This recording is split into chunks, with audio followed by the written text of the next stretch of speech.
Welcome riders to my full review of the Canyon Spectral CF8. I've had this bike for about 3 months now and recently took it to a bike park as well, so I got a bit more experience and feel like I can understand the bike a bit more to give it a full review.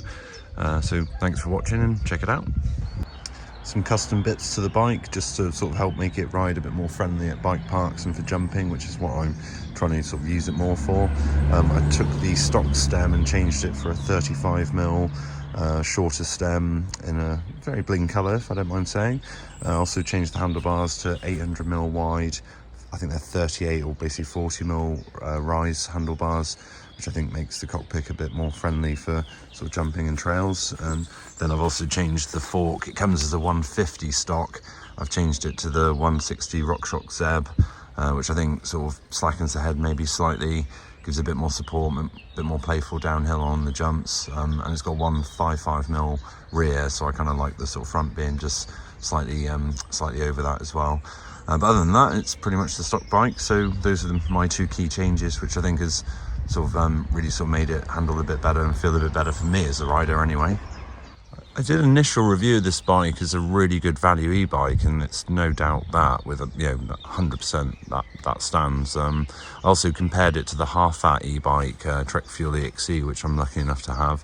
And again, I said in that review, actually, or that comparison, that it would be the better bike for bike parks. And interesting enough, I realised I hadn't taken it to a bike park, so I did the other week. Went to Untitled Bike Park, first time there. Amazing bike park, by the way. But it was really good for this sort of bike because it really made me appreciate it exponentially more and understand it a bit more, because it's that range from the 720 battery, the power of the motor, somewhere like there as well. It's a 5-minute boost to cycle up, 2-minute tracks going back down, so the laps and the amount of trails you can hit in a short space of time is overwhelming fun, effectively.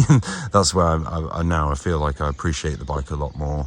But it also, as a all-round trail bike, I think it handled everything there pretty well. Felt very capable on the jumps. The weight makes it feel quite stable. I'll cut to hitting the sort of big step up at Windhill, which I thought was a good test for the jumping ability for the bike. First run went a little bit too hot, but then second one felt a bit better. So cut to that.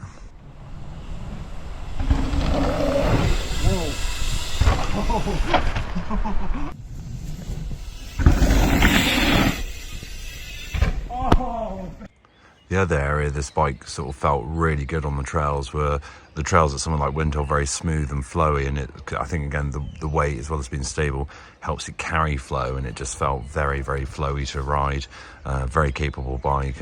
There's a really sweet red trail there, so I'm just going to cut to hitting that because this bike just absolutely chewed it up, and it just felt really nice on this bike.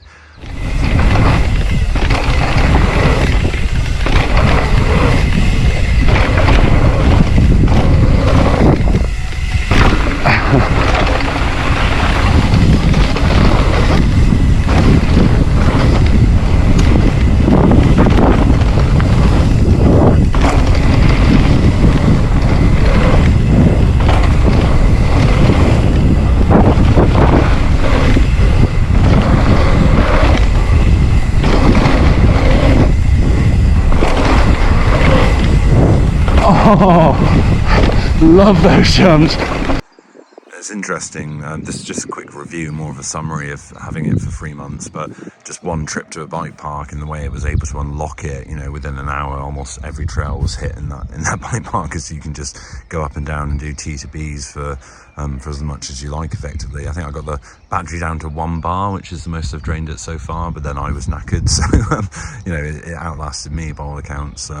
But yeah, it's starting to appreciate the sort of the full fat e-bike, and this is a very good example of one. So now I understand the nature of the beast a bit more. Again, fantastic bike, and particularly for bike parks, you can't go wrong with an all-rounder trail bike with this sort of battery and range and power, because you can unlock bike parks very quickly and have a lot of fun.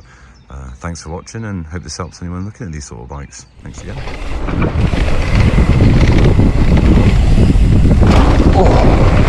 Oh, hot.